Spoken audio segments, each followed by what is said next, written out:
From Hollywood, it's time now for... Johnny Dollar. Lieutenant Barry here. Oh, hi, Lieutenant. You're stepping on toes, Johnny boy. Who's now? Dr. Victor Palmquist. Here you had a chat with him. Just how do you chat with a clam? Whatever it was, he was very unhappy about it. He called you? Yeah, very snide, too. Said if we had any more questions, to leave him alone and call his lawyers, and to keep unauthorized people away from him. Meaning me? Meaning you. Well, what's he worried about? You've already got his wife's killer in jail, haven't you? Everybody buys that but you, Johnny. You said it before. I'm a hard sale. Meet me for lunch. I'll try to sell you.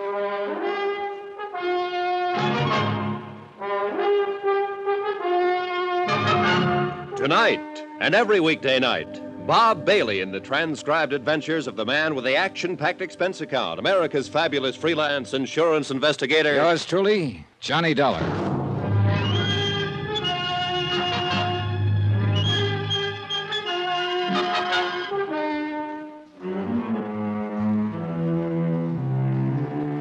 From Special Investigator Johnny Dollar, location Los Angeles, California, to National Underwriters Association, 1180 River Road, Hartford, Connecticut. Assignment, the long shot matter. Expense account continued. Item 3, $1 even. Taxi to the Barclay for lunch with Lieutenant Barry. But let me backtrack for a minute. Coming down in the hotel elevator, I kept thinking over what the lieutenant had said, and I disagreed completely. I wasn't a hard sale. It's just that I wasn't an early sale. There were too many angles to the death of Mrs. Palmquist, too many things I didn't know yet. I got proof of that the minute I stepped outside the hotel. The white cad sedan parked directly across the street contained a real interesting combination of people. Eric Palmquist, the doctor's son, and Steffi Lund, the doctor's nurse. The moment they saw me, they did what every amateur sleuth does. They drove away as fast as possible, thereby becoming just as conspicuous as a second nose. By the time I reached the Barclay, Lieutenant Barry had ordered for both of us. You don't like it, order something else, but it's the best they got. Matter of fact, it looks pretty good. Now, as I was saying... Yeah. So, Palmquist nurse and his kid are an item. You waiting for me to look impressed? You get up out of the wrong side this morning, Lieutenant. Look, I don't like the smell of this deal any more than you do, but what does it all add up to? You're sent out here to look into a possible killing. Which happens. Victim, Mrs. Palmquist. So, an ex-convict sits in a cell accused of the murder. The accuser and witness, the dead woman's husband. The con insists he's been framed, that the husband is the killer. But the husband is well alibied, bringing it down to the setup known as ex-con versus respected citizen. You know there's more to it than that. Don't give me lessons, Johnny. You think you've come up with one thing we don't already know about? I got checkouts going on the doctor, his nurse, his son, everybody within shooting distance of this thing. Don't get any ideas we're asleep down at the hall. All right. Give me a little fill, huh? Who? Palmquist's nurse, Steffi Lund. Nice kid, never been in trouble. At least we couldn't find any. What about the boy, Eric Palmquist? Typical rich doctor's son. Kind of wild, sensitive, gambles, but Papa can afford it. Also hits the booze too much for a kid that young. What about the doctor's alibi, Laura Considine? Yeah, knew I should have skipped that one. Your eyes look like they're whistling. Isn't that awful? At my age, too. All right, Johnny, she's clean. By the way, where does she live? Has a big house in Long Beach. Why? No doctors there? It's still a free country. I know people whose doctors live in Patterson, New Jersey. Point. Oh, almost forgot. I got the lab report on that anonymous note that started this thing. Anything? Untraceable. No prints, cheap paper that can be bought anywhere.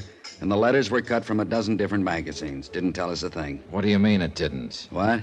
It told us someone was going to try to collect on a policy.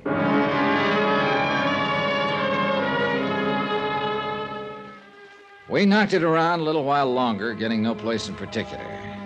Then suddenly I was being paged for a telephone call. Barry's raised eyebrows were eloquent.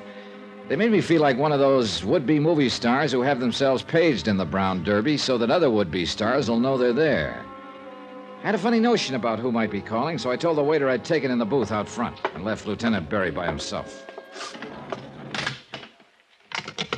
Johnny Dollar. Mr. Dollar, I'm so glad I found you. Oh? This is Steffi Lund, Dr. Palmquist's nurse. Well, the day's picking up. I'm sorry. I hope I didn't interrupt your lunch. You see, I called your hotel and they told me where you'd gone. I'm sorry. Well, don't apologize, Steffi. A working girl who drives around in a beautiful white Cadillac doesn't have to, you know. I'll explain about that. Why should you owe me any explanation? Please, Mr. Dollar, I've got to see you right away. It's terribly important. Mr. Dollar. Where are you? I'm at Dr. Palmquist's office. Can you come here now, right away? Okay, I'll be right over. And please, don't Don't bring anyone along with you, will you? However you want it, you're calling the shots. Thank you. And hurry, please.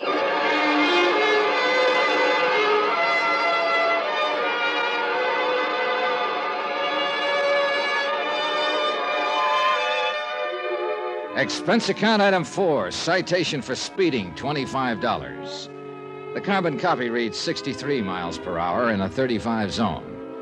You ever tried to talk an LA-type cop out of a ticket? It's ridiculous. He's always a big, good-looking guy who listens seriously while you alibi, but never stops writing.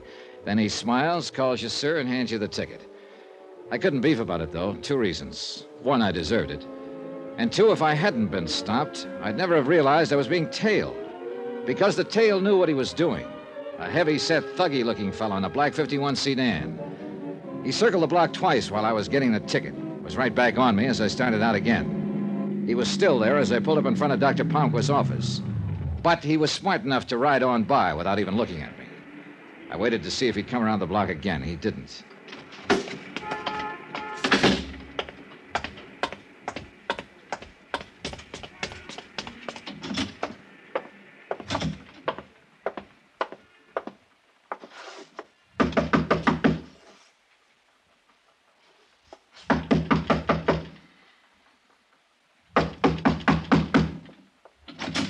Yes, sir. What is it? What? What do you want? Well, now, that's a switch. When you called me a few minutes ago, you said... No, you're mistaken. I didn't Well, call now, you. wait just a minute. I didn't call you. Don't Her you words were understand? I deliberate, didn't call emphatic, you. but her eyes were suddenly doing the real talking, signaling desperately into the room behind her, trying to tell me that she wasn't alone. But I wasn't the only one who caught the signal. Get away from the door, Steffi. Come in, you. Did you hear me? I said come in. Eric, please. Hello, Eric. What seems to be the trouble around here? That's far enough. Oh, now, come on. Why don't you put that thing down? Your family's had enough misery with 38s. Darling, do what he says. Why did you call him, Steffi? Why? Because somebody's got to help you because of what you're going through and what it's doing to you. Eric, I can't stand any more of it. You're half out of your mind with fear. Now listen to him, Eric. Maybe he can help. You think he can help? You think anybody can? One thing's sure. That gun's not going to help you any. Come on now, kid, put it down. No, because nobody tells me what to do. Not when I've got a gun. They're afraid to. That's right. They're afraid to. You're both afraid, aren't you? It's nice. It's nice for somebody else to be afraid. I like that. I really like that. He wasn't even looking at us anymore, just somewhere off into space. Somehow, Steffi sensed that I was waiting for a chance to grab his gun and motioned for me not to. And suddenly I remembered where I'd seen that lost, empty look before. Mrs. Palmquist, Eric's mother. She'd had her share of that look the day she died.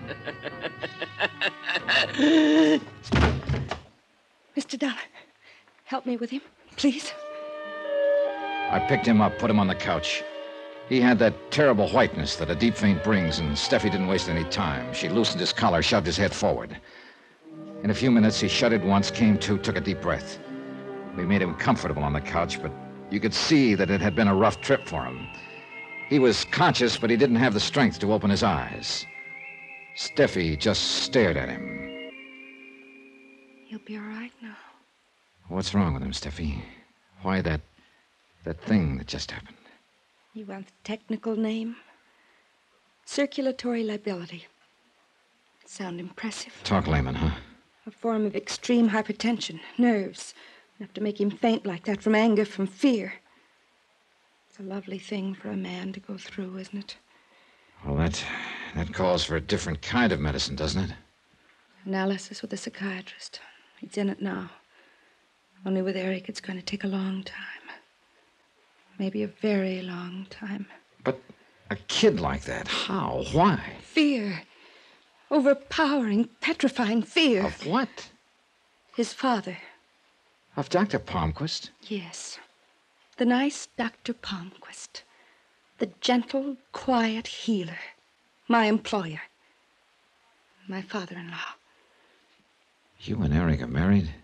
Tijuana 6 weeks ago. Eric is 25 years old, Mr. Dollar, and he's so afraid of his father we're still keeping the marriage a secret. Why, Steffi? Why is he so afraid of Palmquist? His analyst hasn't been able to get through to that. You expect me to? Well, somebody better. Why did you say that? Because he waved that gun around very convincingly for a scared kid. He never would have fired. Don't you understand? He's so frightened he couldn't have made himself do it. I hope you're right.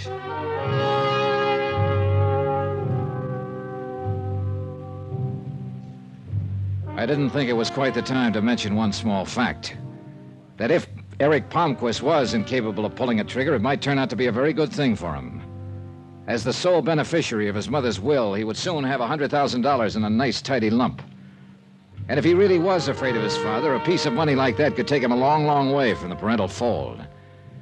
In fact, no matter which way you turned, you couldn't get away from the logic that Eric Palmquist might be regarded by some parties as a first-class suspect in the death of his mother.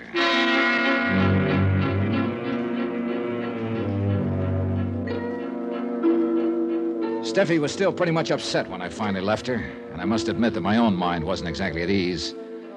Hoping that the fresh air would help to clear my thoughts, I took my time driving back, and it must have been nearly an hour later when I pulled into the subterranean garage of my hotel. I guess I was thinking too hard about what had just happened. In any case, I wasn't quick enough. Just as I passed one of the garage's big concrete pillars, a figure stepped out from behind it, brought the business end of a Colt banging down on my head. The ground climbed up and got me.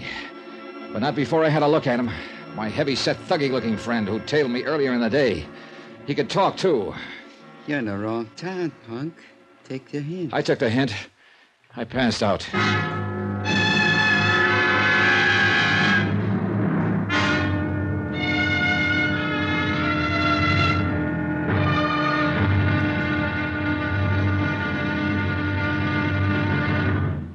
Now, here's our star to tell you about tomorrow's intriguing episode of this week's story. Tomorrow, a study in reactions. 3 of them.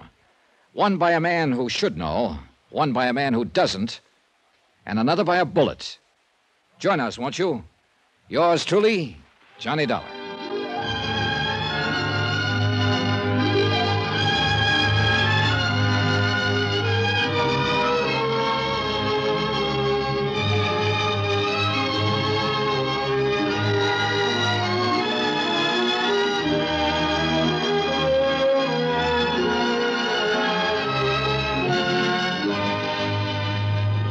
Yours truly, Johnny Dollar, starring Bob Bailey, is transcribed in Hollywood.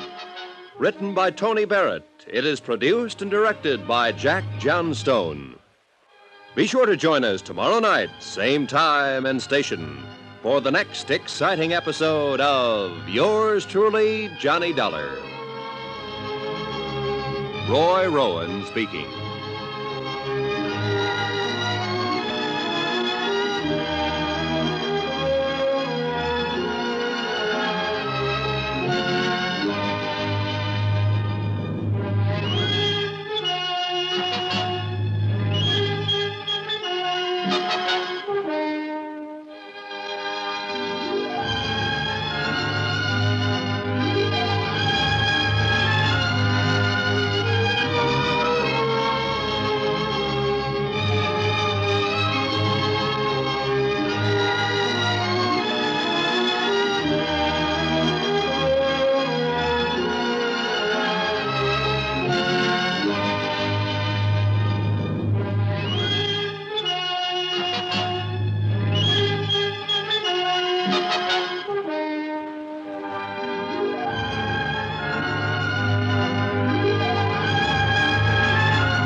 You've been listening to the OTR Gold Network.